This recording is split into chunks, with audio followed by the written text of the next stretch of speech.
Sir આજે એક advisory જાહેર કરવામાં આવી છે, શું કહેશો? રાજકોટ મહાનગરપાલિકાની આરોગ્ય શાખા દ્વારા હીટવેવ રિલેટેડ ઇલનેસથી લોકો બચી શકે અને ખાસ કરીને આગામી દિવસોમાં ઉનાળાને કારણે ગરમી વધવાની શક્યતા છે, તો ગરમીને કારણે થતી આડઅસરો આપણે અટકાવી શકીએ ઉમદા હેતુ સાથે એક એડવાઇઝરી પબ્લિશ કરવામાં આવી છે.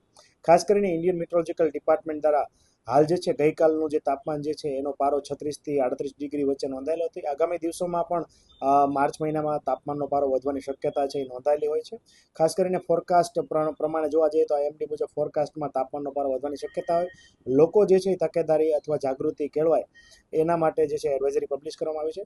લોકોએ બની શકે તો બપોરના સમયે બિનજરૂરી બહાર નીકળવાનું ટાળવું જોઈએ. ખાસ કરીને સગર્ભા ધાત્રી બહેનો ઉપરાંત જે છે સિનિયર સિટીઝન ઉંમરમાં જે મોટા હોય અને લાંબા ગાળાની બીમારીથી પીડિત હોય, લવાઓ ચાલુ હોય, સાથે સાથે બાળકો ઉંમરમાં નાના બાળકોને વેકેશન પડી જાય ત્યારબાદ લોકો જે છે એ બહાર જઈને આઉટડોર એક્ટિવિટી કરતા બાળકો વગેરે ખાસ કરીને આ સમયગાળા દરમિયાન સાવચેતી રાખવાની જરૂરિયાત છે. બની શકે તો ઘરની બહાર નીકળતા પહેલા પ્રવાહીનું સેવન એટલે કે તમારા શરીરની અંદર પાણીની માત્રા જાળવવા માટે હાઇડ્રેશન છે એ ખૂબ અગત્યનો ભાગ ભજવે છે. તમને તરસ લાગે કે ના લાગે દર કલાકે ઓછામાં ઓછું 200 ml એટલે કે 1 ગ્લાસ જેટલું પાણી પીવું ખૂબ હિતકારક છે. આ ઉપરાંત બની શકે તો ખાસ કરીને લીંબુ પાણી, લીંબુ શરબત, સોલ્ટેડ વોટર, સાથે સાથે બની શકે તો ઘરે બનાવેલા સાત્વિક તાજા ફળોના જ્યુસ એટલે કે બની શકે તો મોસંબી, સંતરા, નારંગી, તરબૂચ, શક્કરટેટી વગેરેના જ્યુસ જે છે એ લઈ શકાય છે.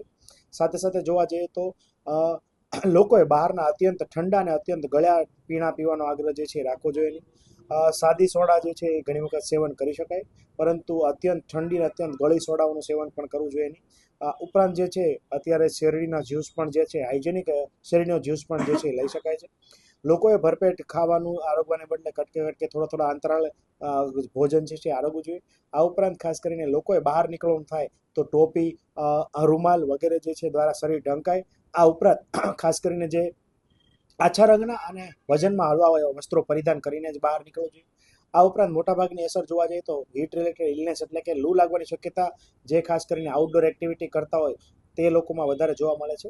એમાં પણ ખાસ કરીને જે લોકો માર્કેટિંગના બિઝનેસ કરે છે, ફિલ્ડની એક્ટિવિટી કરતા હોય, લેબરનું કામ જે છે એ કરતા હોય છે, તો કન્સ્ટ્રક્શન રિલેટેડ કામ કરતા હોય એ લોકોએ ખાસ કરીને બપોરના સમયે પીક અવર્સ દરમિયાન સીધો તડકો પડતો હોય તો કામના કલાકો કાં તો વહેલા કરવા જોઈએ ને કાં તો મોડા કરવા જોઈએ, જેના કારણે સીધી હીટ રિલેટેડ ઇલનેસ છે એ ટાળી શકાય. આ ઉપરાંત કોન્ટ્રાક્ટરે પોતાના સ્થળ ઉપર પીવાના પાણી અને છાશ કે અન્ય વિતરણવાળી વ્યવસ્થા જે છે એ કરવી જોઈએ. આગામી દિવસોમાં જો તાપમાનનો પારો વધશે તો બપોરના સમયે સિગ્નલ બંધ કરવાની કાર્યવાહી પણ કરવામાં આવશે. સાથે સાથે શેડિંગની કાર્યવાહી પણ સિગ્નલ પર કરવામાં આવશે અને જે વિવિધ પ્રકારના ગાર્ડન છે ત્યાં વિવિધ પ્રકાર પાણીની પીવાની વ્યવસ્થા સાથે સાથે છાંયડાની વ્યવસ્થા પણ જે છે એ કરવામાં આવશે. આ ઉપરાંત જોવા જઈએ તો આગામી સમયમાં એડવાઇઝરી મુજબ અન્ય ડિપાર્ટમેન્ટો સાથે સંકલન કરીને જે જરૂરી પગલાં લેવાના છે લેવામાં આવશે. ગત વર્ષે જે છે આપણા બીઆરટીએસના બસ સ્ટોપની અંદર કુલર મૂકવા સાથે સાથે બસની અંદર પીવાના પાણીની વ્યવસ્થા વગેરે સેવાઓ કરવામાં આવી હતી. જો તાપમાનનો પારો વધશે તો આ બધી કામગીરી પણ કરવામાં આવશે.